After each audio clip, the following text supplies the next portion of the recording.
Olá, como está? Como foi a sua semana? Estamos juntos mais uma vez e vamos estudar a Bíblia, a Palavra de Deus. Eu quero te convidar para uma palavra de oração. Deus querido, muito obrigado pela semana que vivemos, a cada experiência vivida, obrigado porque o Senhor esteve ao nosso lado, conduzindo a nossa vida e os nossos passos. Agora, nesse tempo em que vamos estudar a Tua Palavra, que o Teu Santo Espírito possa falar aos nossos corações. É a oração que nós fazemos no nome de Jesus. Amém. Muito bem, meus queridos, nós estamos nesse tempo estudando o livro do Gênesis, do começo, o início, ou como usamos a palavra original no último encontro, estamos no Bereshit, quando Deus surge para criar todas as coisas. Hoje eu quero conversar com os irmãos a respeito do conteúdo, um conteúdo resumido.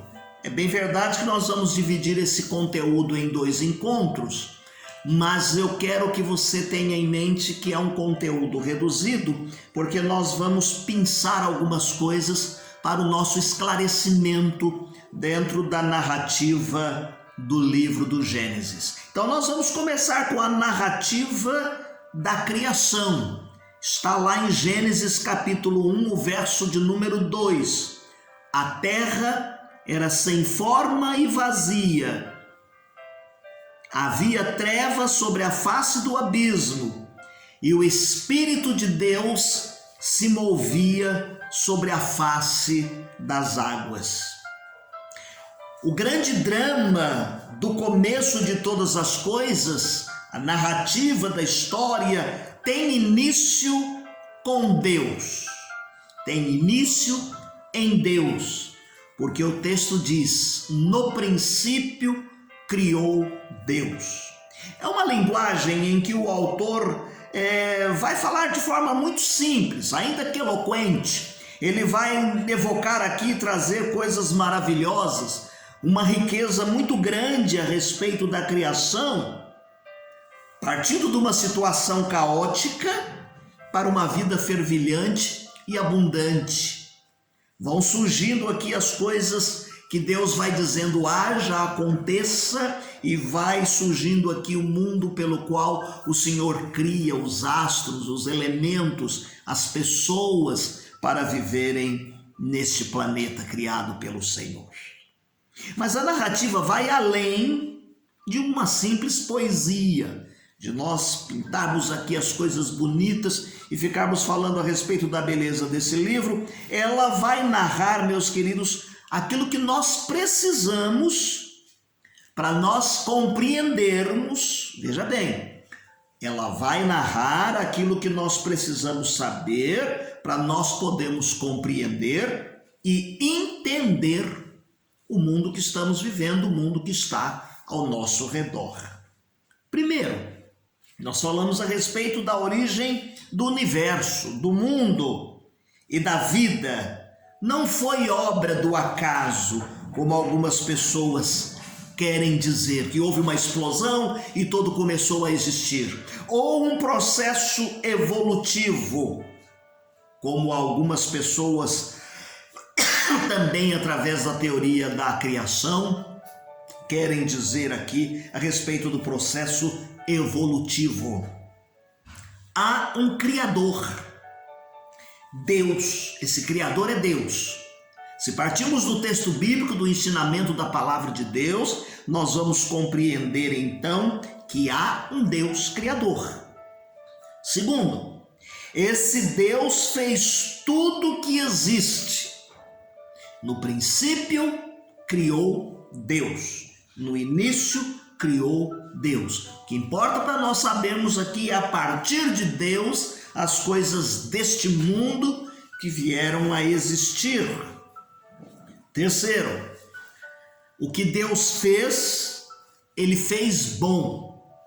A narrativa bíblica diz que tudo quanto Deus fez, Ele viu que era bom. Ele viu que era bom. Em quarto lugar, O clímax desta criação, da ação criadora de Deus, foi o ser humano. Nós costumamos dizer aqui que o homem é a coroa da criação, o ápice da criação.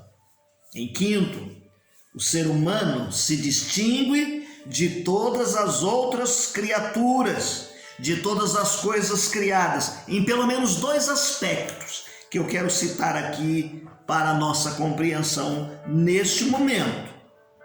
Primeiro, somente o homem foi feito à imagem e semelhança de Deus. Quando eu disser aqui homem, seja genericamente, homem ou mulher, estamos falando do ser humano. Então Deus fez o homem conforme a sua imagem e a sua semelhança.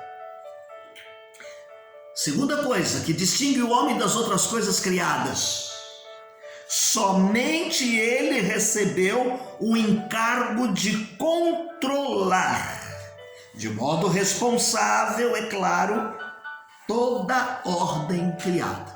Veja, fez os animais, fez todas as coisas, criou a natureza, mas ao fazer o homem, diz-nos o texto, que Deus fez conforme a sua imagem e semelhança, deu ao homem a responsabilidade de coordenar e cuidar e desfrutar de tudo que ali estava, deu nome aos animais, a todas as coisas, até a companheira, quando apresentou-lhe a mulher, ele diz assim: corpo do meu corpo, carne da minha carne, osso do meu osso. Ela chamou-se Eva, companheira idônea deste homem. A Bíblia vai trazer-nos nesta narrativa aqui da atividade criadora de Deus, seguidos de um dia de descanso. E aqui nós vamos perceber, meus queridos irmãos, que estabelece-se um padrão de vida para o ser humano. Uma outra coisa que nós entendemos nesta narrativa da criação é os 8 atos de criação de Deus, e cada um deles é introduzido pelas seguintes palavras: e disse Deus. Esses 8 atos da criação aparece a expressão e disse Deus. As coisas passaram a existir pelo poder da palavra de Deus. Haja luz e houve luz.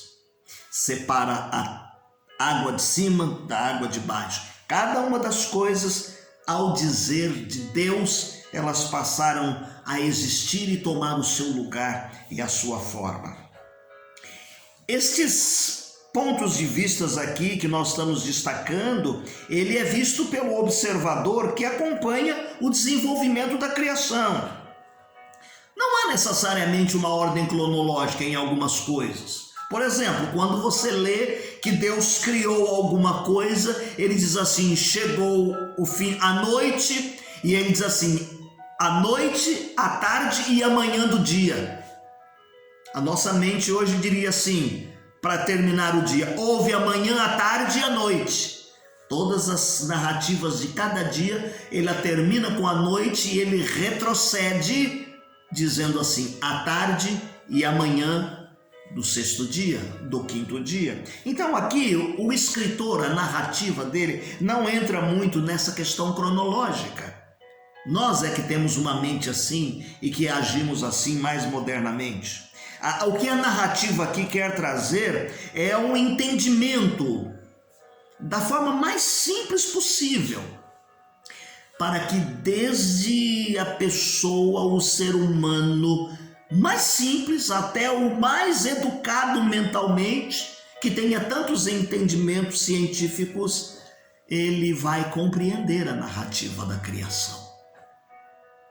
Vai entender a narrativa da criação.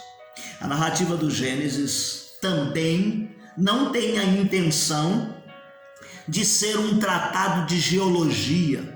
Da onde veio a água, da onde veio a terra, por que isto, por que aquilo, por que em cima, por que embaixo.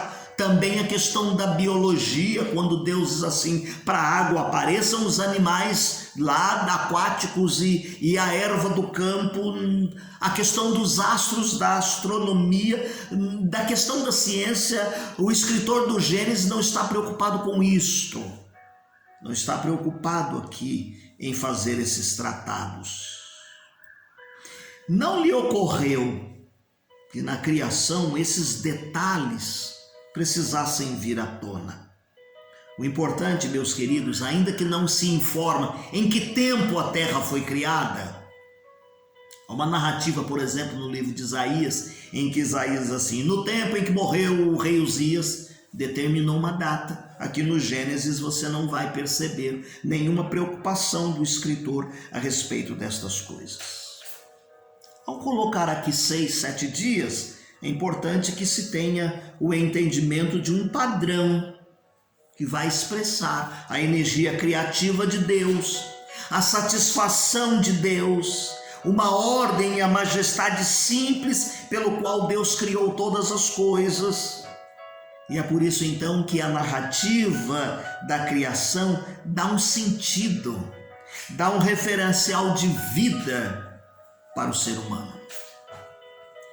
A segunda coisa que eu quero comentar com você neste encontro é a imagem e semelhança de Deus. Está no capítulo 1, o verso de número 27, que diz assim, criou Deus, o homem, à sua imagem.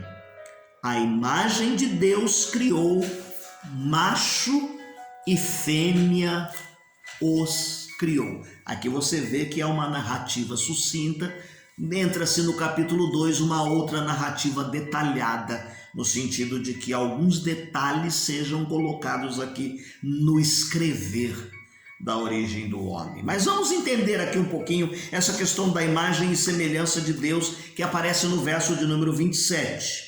Nós já dissemos que de toda a criação, somente o ser humano aqui é descrito como tendo sido feito imagem e semelhança de Deus.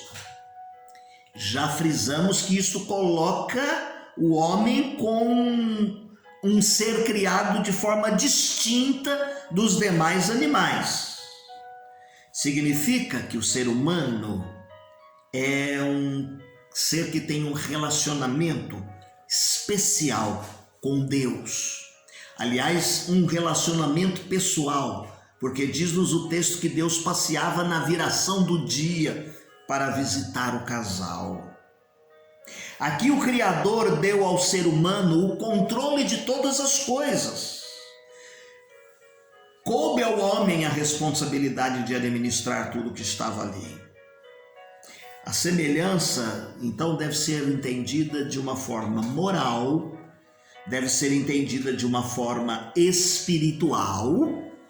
Essa semelhança aqui é tão fundamental para a estrutura do ser humano que nem mesmo a queda do homem desvirtuou, distorceu sim, por causa da presença do pecado, mas vem Jesus para recobrar e trazer no homem esta imagem e semelhança de Deus, é o que diz o livro de Colossenses. A questão aqui de ser uma criatura racional, moral e espiritual faz com que Deus dota o homem de uma capacidade também criadora depois que ele vai poder crescer, multiplicar e povoar a terra. Ele ainda tem o controle de todas as coisas, porque Deus delegou a nós o poder de todas as coisas, sobre as coisas criadas. É responsável diante do Criador. E aqui paira uma responsabilidade sobre os nossos ombros. Porque se nós somos os mordomos de tudo que está aí na criação, nós precisamos cuidar daquilo que é criado. Surgem movimentos como os ecologistas, como pessoas que estão preocupadas com a vida marinha, pessoas que estão preocupadas em cuidar do meio ambiente, do ar que respiramos. Isso está intrínseco no homem, porque é verdadeiramente a responsabilidade do ser humano esta responsabilidade diante de Deus de cuidarmos das coisas criadas. Agora eu quero falar um pouquinho a respeito da tentação e da queda do homem. Já estamos no capítulo 3 de Gênesis. Trouxe consequências? Trouxe consequências. Consequências diretas, porque o homem foi criado um ser moral, o homem foi criado um ser com liberdade de escolha e vontade própria. E nós costumamos dizer assim, que o homem não é uma marionete, aquele bonequinho com as cordinhas, não é um boneco, não. Deus fez o homem conforme a sua imagem e semelhança, deu responsabilidades e dotou esse homem de uma coisa que nós chamamos de livre-arbítrio. Tiago capítulo 1, verso de número 13 diz que Deus não tenta a ninguém. Quem tenta é o diabo, Satanás. Então, Satanás veio agir na mente do homem, sugestionou, sugeriu lá no Éden e eles caíram. Tomaram do fruto, comeram do fruto, desobedeceram a Deus. Há dois teólogos ingleses. Um deles é Henry A. Winkler e o outro Warren W. Wiersbe. Eles afirmam que Satanás, neste momento da tentação, ele usou dos seguintes critérios para persuadir Eva. Primeiro, que ele maximizou as consequências. Deus disse assim para eles: não comam da árvore do jardim, determinada árvore. Satanás diz assim: Deus disse, não coma de todas as árvores do jardim. Eva disse, não foi assim que Deus disse. E aí ele, aumentando a extensão da proibição, das restrições, do limite que Deus havia dado, ele vai induzir a dúvida na cabeça do primeiro casal. Aí ele pega e minimiza as consequências da desobediência. Não é verdade, porque Deus tinha dito, no dia em que vocês vão comer, vocês vão morrer. E ele diz assim, não, você vai ser semelhante a Deus, não vai morrer, vai ser semelhante ao Criador. Então ele minimiza as consequências da desobediência para que eles caiam. Quer ver uma outra coisa que ele usa ali no momento da tentação para derrubar o casal? Ele coloca um novo rótulo na ação que eles iam cometer, no erro que eles cometeriam, que não seriam tão grave. Ele vai misturar o bem com o mal. Deus disse, não faça, porque vai acontecer uma coisa ruim. Satanás diz, não é tão ruim, vai ser uma coisa boa para vocês. Vocês vão ficar igual a Deus, semelhante a Deus. Ele vai confundir o pecado com beleza. Você já ouviu falar que a tentação vem de forma muito clara e bela? Você já ouviu falar que Satanás e o diabo não aparecem com um garfinho e com um chifre e capa preta? Pelo contrário. Paulo diz que ele apresenta-se muitas vezes como anjo de luz para tentar o homem, para derrubar o ser humano. Veja que ele vai tentar o homem, Eva, desviando-os da verdade de Deus. Ele vai estimular o desejo de poder ser semelhante a Deus. E então ele leva Eva a uma interpretação errônea da simplicidade daquele ato. Não tem problema em fazer isto, em cair e em cometer. Há muitas implicações aqui, meus queridos, neste ato. Quando nós olhamos o verso de número 6, diz assim, e vendo a mulher que aquela árvore era boa para comer, agradável aos olhos, árvore desejável para dar o entendimento, é a última coisa que eu quero falar, nós já estamos parando aqui. Ele vai trazer e fazer uma certa operação trágica na vida deles, que muitos de nós às vezes exercitamos e exercemos isso aqui. Quando ele diz lá no verso de número 6, ele diz que aquela árvore era boa para comer.